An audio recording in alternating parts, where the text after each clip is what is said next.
we may even have some answers. How was practice?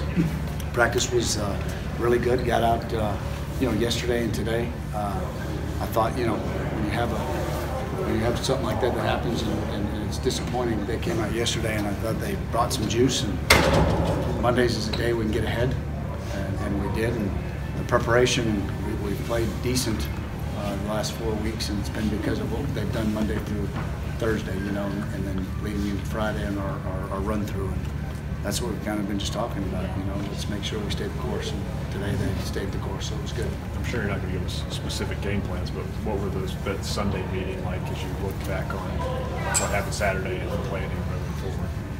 Well, you're talking about from the Tennessee game? Yeah. We had 2 9-play drives and a 12-play drive, and we didn't finish. I said that Saturday night. We didn't finish.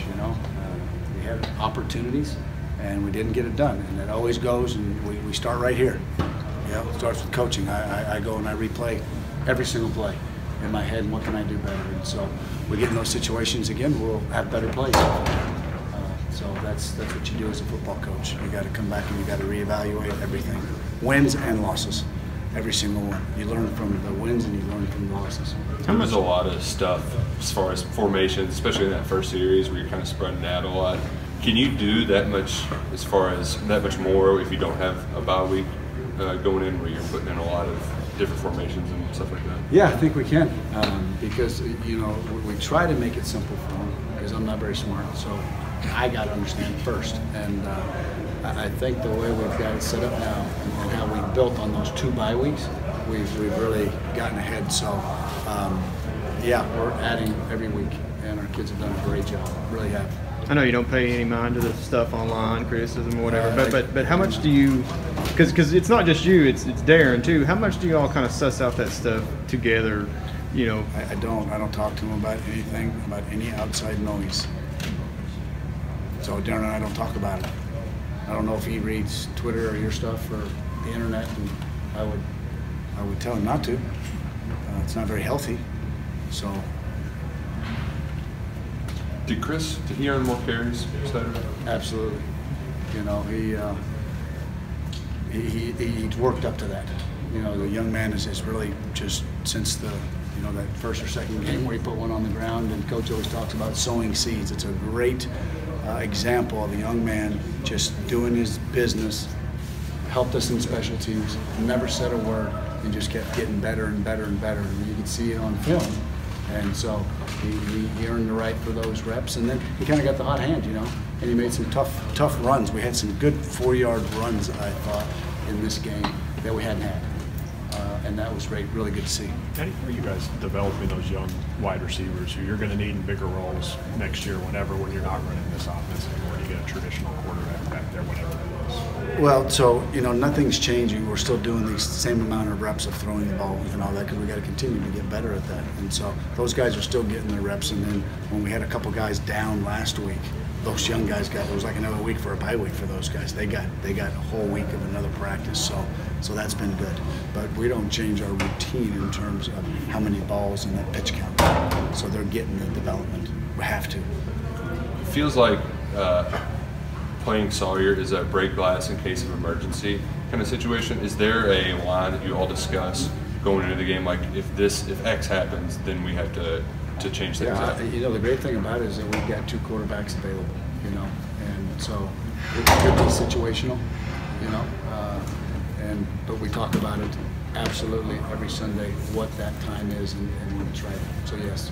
Sawyer's been tremendous with the sneak there. Was there any thought to go back to that there at the end of the game? Or not at the 2. That's pretty rough. They would have run me out of here, including the head coach. So, if it was I think if it was closer, absolutely.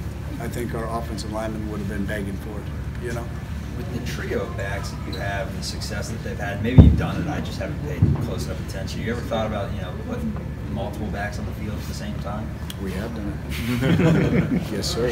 We have. Do you like those formations? Yeah, they were great. I mean, there was a formation this last week that gave Tennessee fits. We had some really good explosive plays out of it, and we're continuing to build on that. we had some play action pass too. That we had some shots. So it was a good for us to have that couple weeks to be able to put stuff like that in. When people talk so much about the passing and not throwing, but those multiple back sets and having Lynn back there, I mean, how much does that create problems? You know, even if maybe a defense doesn't think you're going to pass, having all those guys just flying around back there. Yeah, it comes down to gap fit and that integrity. You know, you talked about the different formations that we had, and we were kind of spreading them out, bringing them in. We weren't letting them get comfortable, and that's what you can do. And you know, they've got to practice all those fits, and then whatever they call, they you know, you better be right on your gap fits, otherwise you get, you know, big plays. And we ended up having some pretty good, I think, run plays. I don't know how many yards did we rush for? 302. That's not bad for SEC play, is it? Yeah, but you know, it is what it is. You know, it's. I thought our kids did a great job on that against a really good defense, and you know, it was I thought our staff put together a good plan. And you've seen people approach what you're doing in different ways. Missouri crowded the line of scrimmage a lot. Tennessee seemed to play more with its base, at least to my view. What do you think Vanderbilt will do in this matchup, and what would their tendencies show you? I always think that the D coordinators, you know, they're going to have wrinkles, but I think they do what they do. You know, I think offensive coordinators do that as well, and they'll have a wrinkle for you or two. I think Missouri, if you look at them, based on what they were doing, you know, with the zero blitz stuff, that's what they showed on film. They just did a little bit more of it, and the rain, I think, had a lot of effect on that, you know. That it was pouring rain, and so, you know, it was tough to grip the ball and throw it, and so I think people are going to do what they do, and then we've got to be able to adjust. I think our coaches have done a good job at adjusting during when you're doing some of that stuff, because it's the read game of what they're doing, and then have something immediately to combat it. When you're rotating those backs in, how much of it is you feeling the hot hand, and is there any delegation of that? I know you've obviously got to be focused on calling plays as well.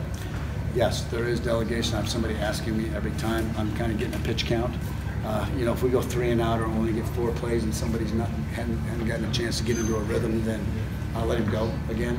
You know, just to try to see if this is the guy, and that's kind of how I did it. And you know, Smoke came out for a little bit, and you know, he was rolling too. He got dinged for a minute, and then that's why he was out for a little bit. But you know, we're getting explosive plays out of him, and so 24 was kind of rolling, so I let him go. Is it more important to get the 4-yard plays then than just because it feels like the explosive ones have been there, but maybe not so much just getting the hard yards? Yeah, I think there's merit to both of them. Obviously, the big explosive plays when you're running the ball as much as we are huge. You know, because every yard is so hard. But as you're getting those 4 yards, when maybe you've only gotten 1 or 2, it totally makes a difference on that call on 2nd down and 6. Absolutely. All right, folks.